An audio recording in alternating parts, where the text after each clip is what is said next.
श्री राम जय जय राम, श्री राम जय जय राम, श्री राम जय जय राम, श्री राम जय जय राम, श्री राम जय जय राम, श्री राम जय जय राम, श्री राम जय जय राम, श्री राम जय जय राम, श्री राम जय जय राम, श्री राम जय जय राम, श्री राम जय जय राम, श्री राम जय जय राम।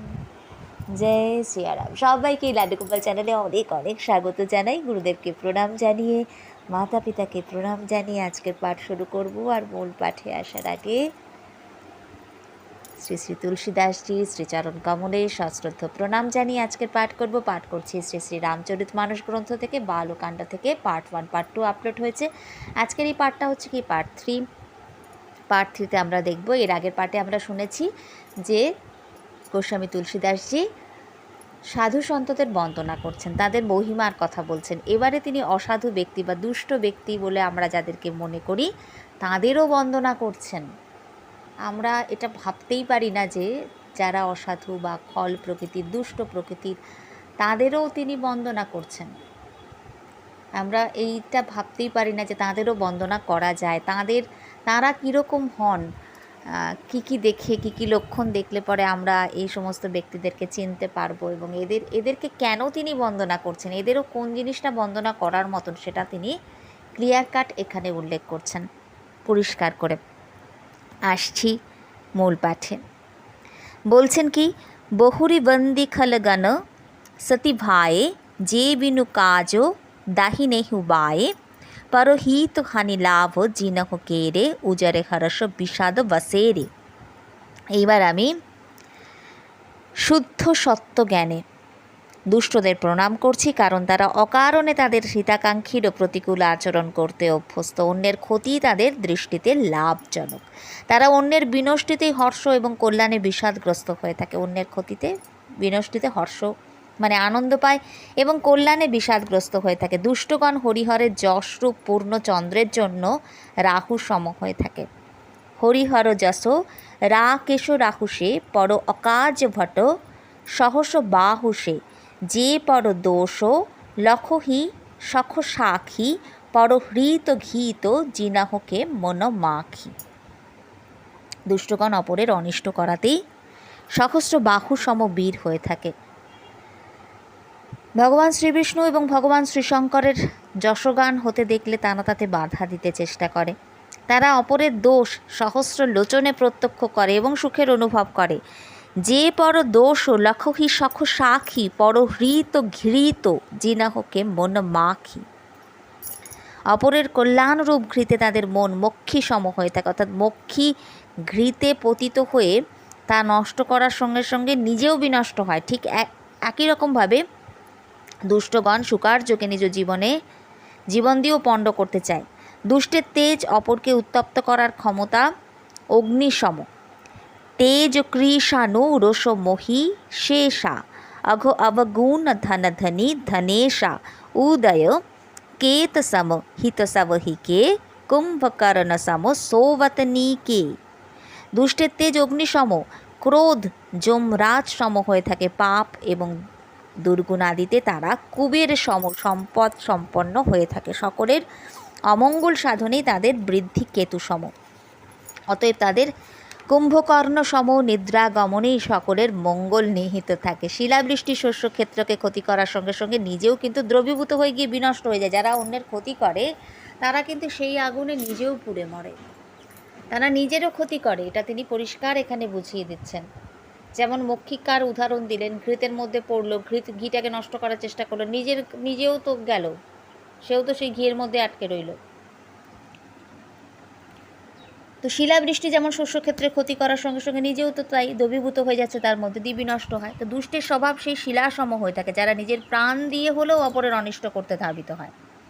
পর অকাজ লগিতনু পরিহরহি, জিম হিম উপলোক ঋষি দলি গরহি, বন্দহু খলজস শেষ সরসা, সহস বদনবরই পর দোষা।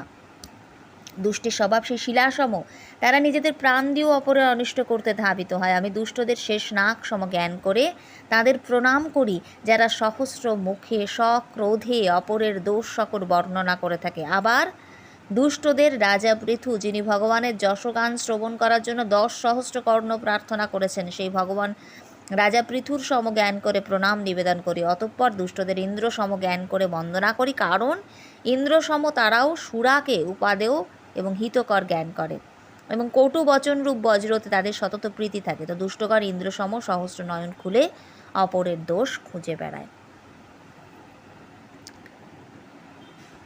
পুনি প্রণবৌ পৃথুরাজ সমানা পর অঘ সুনই সহস দশ কানা বহুরি শক্র সম বিনবৌ তেহি সন্তত সুরানিকো হিত যেহি বচন বজ্র যেহি সদা পিয়ারা সহস নয়ন পর দোষ নিহারা।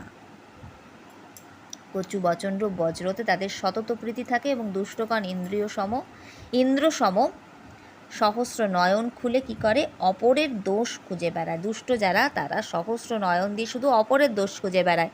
কটু বচনরূপ বজ্রতে তাদের সতত প্রীতি থাকে, বচনটা কটু হয় তাদের, তারাও কিন্তু সুরাকে উপাদেয় এবং হিতকর জ্ঞান করে। উদাসীন অতি মিত হিত সুনত জরহি খলরীতি জানি পানি যুগ জোরি জন বিনতি করই স্বপ্রীতি। দুষ্ট স্বভাবের বৈশিষ্ট্য কি, যে তারা নিরপেক্ষ। মিত্র শত্রু কারও মঙ্গল সহ্য করতে পারে না, শত্রুরও না মিত্রেরও না। মঙ্গলের কথা শুনলে তারা যেন জ্বলে ওঠে। তাই তাদের কাছে করজোরে আমি আমার সবিনয় বন্দনা করছেন তিনি। আমি আমার নিবেদন তো রাখলাম, তবুও ভয় হয় যে তারা কিন্তু স্বভাব পরিবর্তন করবে না। দুষ্ট লোকেরা কিন্তু তাদের স্বভাব বদলায় না।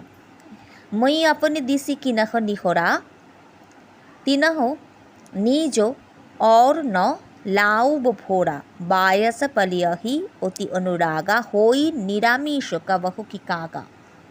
কাক সমাদরে প্রতিপালিত হলেও মাংস ভক্ষণ ত্যাগ করতে সক্ষম হয় না। আমি সাধু এবং অসাধু উভয়ের চরণ বন্দনা করি, কারণ উভয়েই যে দুঃখের সঙ্গে নিত্যযুক্ত। অবশ্যই এক হিসাবে প্রভেদ আছে। সাধুর লোকেরা যখন চলে যায়, সাধুর বিদায় মৃত্যুসম দুঃখকর হয়, যা অসাধুর আগমনেই হয়ে থাকে। আবার অসাধুর আশাতেই দুঃখ, সাধুদের বিদায়ে দুঃখ, অসাধুর আশাতেই দুঃখ। কিন্তু উভয়ই তো জগতের সৃষ্টি, সাধু অসাধু ব্যক্তি দুটোই এই জগতের সৃষ্টি, ঈশ্বরের সৃষ্টি, একসঙ্গে হয়ে থাকে। কিন্তু একসঙ্গে সৃষ্ট কোমল এবং জোঁক, তাদের গুণগত পার্থক্য তো বর্তমান থাকে। কমল দর্শন এবং স্পর্শ করলে সুখপ্রদ হয়, কিন্তু যোগ স্পর্শ করলে রক্ত শোষণ করে নেয়। তো সাধুর প্রকৃতি অমৃত সম, যা মৃত্যুরূপ জগৎ থেকে মুক্তি প্রদান করে, আর অসাধুর প্রকৃতি সুরাসম হয়, যেটা মোহ জরা প্রমাদ সৃষ্টি করে। বন্ধু সন্ত অসজ্জন চরণা দুঃখপ্রদ উভয় बीच कछु बरना बिछुरत एक प्राण हरि लेहि मिलत एक दुख दारुण देहि उपजहि एक संग जग माहि जलजो जोक जिमि गुण बिल गाहि सुधा सुरा समो साधु असाधु कनक एक जग जलधि अगाधु। সাধুর প্রকৃতি অমৃত সম হয়, যা মৃত্যুরূপ জগৎ থেকে মুক্তি প্রদান করে, আর অসাধুর প্রকৃতি সুরাসম হয়। উভয়ই কিন্তু জগৎরূপ অগাধ সাগর থেকে সৃষ্ট। শাস্ত্রকথন অনুসারে সমুদ্র মন্থনকালে অমৃত সুরা উভয়ই উৎপন্ন হয়েছিল। তো ভালো মন্দ সকলেই নিজ কর্মানুসারে সুযশ অপযশ সব কিছু লাভ করে থাকে। অমৃত, চন্দ্র, গঙ্গা, সাধু আর বিষ, অগ্নি, কলিযুগের সমস্ত নদী, যাই হোক, এগুলো কর্মনাশা এবং হিংসায় বিশ্বাসী ব্যাদ, এরাও আছে, সবাই আছে। তো এদের গুণ আর অবগুণ, গুণও যেমন আছে তার পাশাপাশি অবগুণও আছে। গুণ অবগুণের সঙ্গে সকলেই পরিচিত, কিন্তু যার যেমন স্বভাব তার প্রীতিলাভ তাতেই হয়। অবগুণে যার প্রীতিলাভ হয়, যার যেরকম স্বভাব, যার এনার্জি যেরকম, সেই এনার্জিকে রিসিভ করতে থাকে বা সেটাকে অ্যাট্রাক্ট করতে থাকে। তো যার যেমন স্বভাব তার তাতেই প্রীতি হয়। গুণ অবগুণ জানত সব কোই जो जेहि भावो नीक तेहि सोई। গুণ অবগুণ জানত সব কোই, সবাই জানে এটা গুণ এটা অবগুণ, কিন্তু যার যেটা স্বভাব जो जेहि भाव नीक तेहि सोई, भल अनबल निज निज करतूति, लहत सुजस अपलोक विभूति, सुधा सुधाकर सुरस सरी साधु, गरल अनल कलिमल सरी ব্যাধু। সজ্জনের প্রীতি সতত উৎকৃষ্ট বস্তুত হয়, কিন্তু অধম সতত কদর্য বস্তুর, অধম যারা তারা কদর্য বস্তু ভালোবাসে। অমৃতের প্রশংসা হয়ে থাকে কিন্তু অমরত্ব প্রদানে কিন্তু গরল প্রাণ হরণ করে নেয়। দুষ্টের পাপ আর অবগুণ আর সাধুর গুণ সকল সাগর সম অসীম অপার, ভল ভলাইহি পই লহই লহই নিচাইহি নিচু সুধা, সুরাহিয় অমরতা গরল সুরাহিয় মিচু। তাহলে দুষ্টের পাপ এবং অবগুণ আর সাধুর গুণ সকল সাগর সম অসীম অপার হয়ে থাকে। এসবের প্রকৃত রূপ জানবার জন্য কিছু গুণাগুণের আলোচনা করা প্রয়োজন ছিল, তাই তা করা হলো যাতে তা ত্যাগ অথবা গ্রহণের বিচার করা সম্ভব হয়। ভালো মন্দ সকলেই বিধাতার সৃষ্টি, কিন্তু বেদে তাদের গুণাগুণের বিচার করে তা স্পষ্টভাবে চিহ্নিত আছে। বেদ, উপাখ্যান, পুরাণ সকলের মতে বিধাতার সৃষ্টি। বিধাতার সৃষ্টি প্রপঞ্চে গুণাগুণের মিশ্রণ পাওয়া যায়। গুণও থাকে, অবগুণও থাকে, সুখ দুঃখ, পাপ পুণ্য, দিবস রজনী, সাধু অসাধু, সুজাত কুজাত, দেব দানব, উচ্চ নীচ, বিষ অমৃত, সুন্দর অসুন্দর, জীবন মৃত্যু, ব্রহ্ম মায়া, ঈশ্বর জীব, সম্পত্তি দারিদ্র দরিদ্র, রাজা কাশী মগধ, গঙ্গা কর্মনাশা, ব্রাহ্মণ চণ্ডাল, স্বর্গ নরক, অনুরাগ বৈরাগ্য, এই সব কিছু, এই যে পাশাপাশি দুটো করে একটা আরেকটা অপোজিট, এই যে দুটো পেয়ার, একটা করে পেয়ার দেওয়া হচ্ছে, তো বিপরীত দিকটা দেখিয়ে, তো এটা গুণ থাকলে অবগুণ থাকবেই।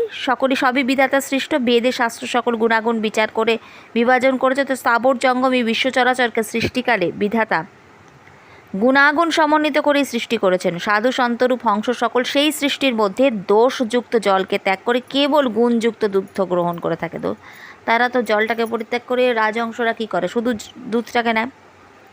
বিধাতা যখন এই রকম বিবেক দান করেন, তখন মন দোষ ত্যাগ করে গুণের প্রতি আকর্ষণ বোধ করতে থাকে। যখন বিধাতা এই যে বিবেকটা প্রদান করছে, চতুর্দিকে সংসারে তো অবগুণ থাকবেই, কিন্তু কিভাবে চলতে হবে তা বলে দিচ্ছেন এখানে তুলসীদাসজি, যে গুণ অবগুণ রয়েছে, গুণ থাকলে অবগুণ থাকবে, ম্যাটার অ্যান্টি ম্যাটার দুটোই থাকে। একটা এটা আছে যখন ওটাও থাকবে, দেবতা আছে যখন দানব বা দৈত্য থাকবে, এটা। কিন্তু বিধাতা যখন এই রকম হংসসম বিবেক দান করছেন, সাধু সন্তরা সেই হংস সকল যারা সৃষ্টির মধ্যে সেই দোষযুক্ত জলটাকে ত্যাগ করছে, শুধু দুধটাকে গ্রহণ করছে, গুণযুক্ত দুগ্ধ গ্রহণ করছে। গুণ অবগুণ দুটোই আছে, আমি গুণটাকে রিসিভ করব।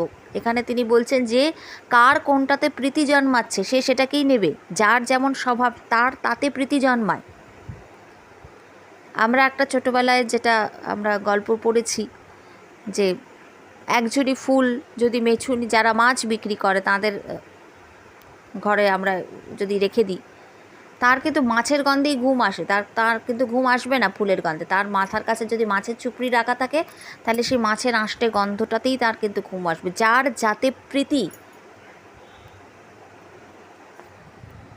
তাহলে এখানে কি বলছেন তিনি, যে সব বিধাতা যখন এরকম বিবেক দান করেন, তখন মন কি করে, দোষ ত্যাগ করে গুণের প্রতি আকর্ষণ বোধ করতে থাকে। কিন্তু সময় স্বভাব কর্মের প্রাধান্য হেতু সজ্জন ব্যক্তিগণ মায়ার বশীভূত হয়ে কখনো কখনো নিজ কল্যাণ পথ থেকে ভ্রষ্ট হয়ে পড়েন। সাধু সজ্জনরাও কিন্তু কখনো কখনো মায়ার বশীভূত হয়ে নিজের কল্যাণকর পথ থেকে ভ্রষ্ট হয়ে পড়েন। শ্রী ভগবানের ভক্ত যেমন ভ্রান্তি সংশোধন করে দুঃখ ও দোষ থেকে মুক্তি লাভ করে নির্মল যশ বিকিরণ করেন, তেমনি দুষ্ট কখনো কখনো উত্তম সঙ্গ লাভ করে উপকার করে থাকে, কিন্তু তাদের মলিন স্বভাবের বদল হয় না।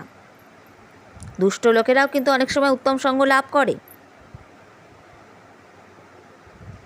কিন্তু তাদের মলিন স্বভাব সহজে বদল হয় না। সাধু সেজে প্রতারকগণ জগৎকে প্রবঞ্চনা করে সকলের কাছ থেকে সম্মান সম্পদ আহরণ করে থাকে, কিন্তু কোনো না কোনো একদিন তাদের স্বরূপটা প্রকাশ হয়ে পড়ে। যেমন কালনেমি, রাবণ ও রাহুর হয়েছিল। তো সাধুর বা সজ্জনের সম্মান লাভের জন্য উত্তম আবরণের কোনো প্রয়োজন হয় না, যেমন জাম্ববান শ্রী হনুমানের ক্ষেত্রে আমরা প্রত্যক্ষ করেছি। তো অসৎসঙ্গে ক্ষতি আর সৎসঙ্গে লাভ হয়, তা ত্রিভুবনের সকলেই সেটা সবাই জানে। এই কথার সমর্থন আমরা বেদে স্পষ্টরূপে পাই। তো পবনের সান্নিধ্য লাভ করে পথের ধূলি আকাশে মাথা উঁচু করে দাঁড়ায়, আবার সেই ধূলি নিম্নগামী জলের সংস্পর্শে এসে কদ্দমে স্থান পায়। তো সজ্জনের আবাসের ময়না টিয়া রাম রাম বুলি বলে, আর সেই পক্ষী অসাধুর গৃহে অবিশ্রান্ত কটুবাক্য বর্ষণ করে থাকে। অসৎসঙ্গে ধূম্র কালিমা নামে অসৎসঙ্গটা পরিচিতি পাচ্ছে, আবার সেই ধূম্রই সুন্দর মাসিক রূপে পুরাণ রচনায় ব্যবহৃত হয়। সেই ধূম্রই কিন্তু সুন্দর মসি রূপে, অর্থাৎ মসি মানে কালী, সেই মসি রূপে ধূম্র কালিমা, অসৎসঙ্গে ধূম্র কালিমা নামে পরিচিত, আবার সেই ধূম্রই সুন্দর মসি রূপে পুরাণ রচনায় ব্যবহৃত হতো। তো সেই কালিটা দিয়ে আবার পুরাণ রচনা করছে, তো কাজেই কোনটাকে রিসিভ করব সেইটাকে জানতে হবে। আবার সেই ধূম্রই জল অগ্নি পবন সংযোগে মেঘরূপে জগৎকে জীবন প্রদান করে থাকে। সঙ্গ প্রভাবে গ্রহ ঔষধি জল বায়ু বস্ত্র ভালো মন্দ হয়ে থাকে, সৎসঙ্গে ভালো অসৎসঙ্গে মন্দ হয়। তো বোধসম্পন্ন বিচারশীল ব্যক্তিরা এ সম্বন্ধে সম্যক রূপে অবহিত। মাসের দুই পক্ষে আলো অন্ধকার সমানই থাকে, কিন্তু বিধাতা এদের নামে পার্থক্য করে দিয়েছেন, শুক্ল এবং কৃষ্ণপক্ষ রেখে দিয়েছেন। একটাতে চন্দ্রকলার বৃদ্ধি হয়, আরেকটাতে চন্দ্রকলার হ্রাস হয়। একজনকে সুযশ এবং অপরজনকে অপযশ দিয়েছেন। তো জগতে স্থাবর জঙ্গম নির্বিশেষে সকল জীব রামময়, সবাই রামময়, সবার ভেতরে তিনি আছেন। তাই তাদের সকলের পাদপদ্মে হাত জোর করে প্রণাম নিবেদিত হলো। দেব দানব মানব নাগ পক্ষী প্রেত পিতৃপুরুষ গন্ধর্ব কিন্নর নিশাচর সকলকে প্রণাম করছি, আমি সকলের কৃপা প্রার্থনা করছি। তো এরপর কি হলো, এরপর তিনি কত রকমের জীব আছে সেই সমস্ত কথাগুলো ব্যাখ্যা করবেন। তো সেই পাঠে আজকে আর যাব না, আজকের এই পাঠকে আর দীর্ঘায়িত করব না। তো আজকের পাঠকে এখানেই বিশ্রাম দেব, প্রভু শ্রীরামচন্দ্রের ভজন দিয়ে আজকের পাঠকে এখানেই বিশ্রাম দেব। जय जय सीताराम जय हनुमान, जय जय सीताराम जय हनुमान, जय जय सीताराम जय हनुमान, जय जय सीताराम जय हनुमान, जय जय सीताराम जय हनुमान, जय जय सीताराम जय हनुमान, जय जय सीताराम जय हनुमान, जय जय सीताराम जय हनुमान।